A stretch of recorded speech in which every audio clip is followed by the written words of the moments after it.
Road Spotter.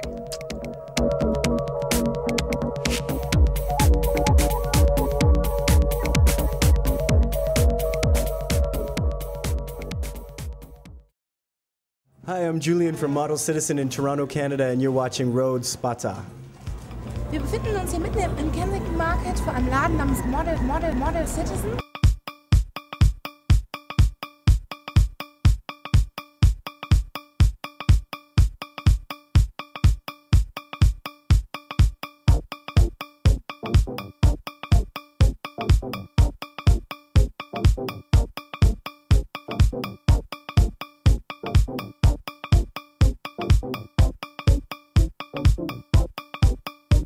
Ich habe keine Ahnung, warum dieses Teil $350 kostet.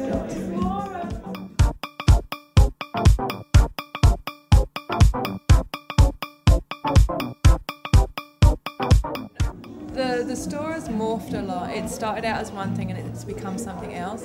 So I opened a shop, firstly, it was called Georgie Bolesworth, which was my grandfather's name, and it was set out to support independent Canadian designers because I felt at the time when I opened that shop that nobody was doing that. And so as we've progressed, we still do that. We still promote designers, and when people come into the shop, we like to tell them about the designers so that they're not buying a random marketed product, they're buying something that somebody made, you know, they're supporting somebody and they have a personal experience and they can know why did they do this and how it's supposed to fit and what's it all about, you know, rather than just some mass marketed crap.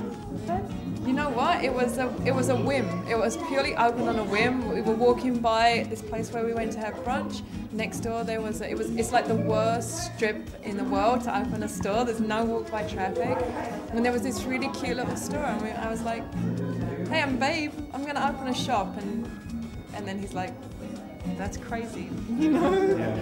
And then it was interesting because we opened up there and there wasn't very many interesting things around there. And when we went in there afterwards, a couple other places started to open, and so this whole little neighborhood started to flourish.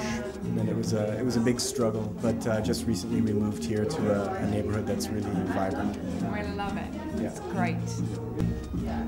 There is a couple of people who are actually involved here physically who do stuff from my studio and who actually work in the shop with us, so they help to staff the place. And then there's a couple of people from out of town as well, so obviously they couldn't be part of that. But so we bill ourselves as somewhat of a collective of Canadian designers, mostly Toronto-based, some from Montreal, some from the West Coast, but mostly local. I came from England, and then coming to Canada at first, you know, I was like, you know, if you think of it as London or New York, you're thinking of the wrong thing. You have to think of it like as Brighton, you know.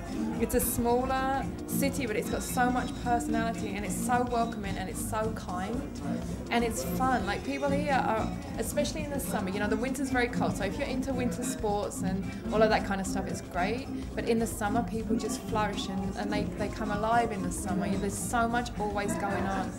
There's, you know, it's a great city. There's cute girls on bikes with their dresses tucked into their knickers, and there's bands. There's so many bands playing and patios open, and people are just happy and sunny, you know. And it's kind and it's easy, and people will give you a chance. You know, if you come here and you're enthusiastic and you really want to work, they will give you a chance and they'll let you, and they'll say, "Come on then, show us what you've got," you know. And they're welcoming in that way.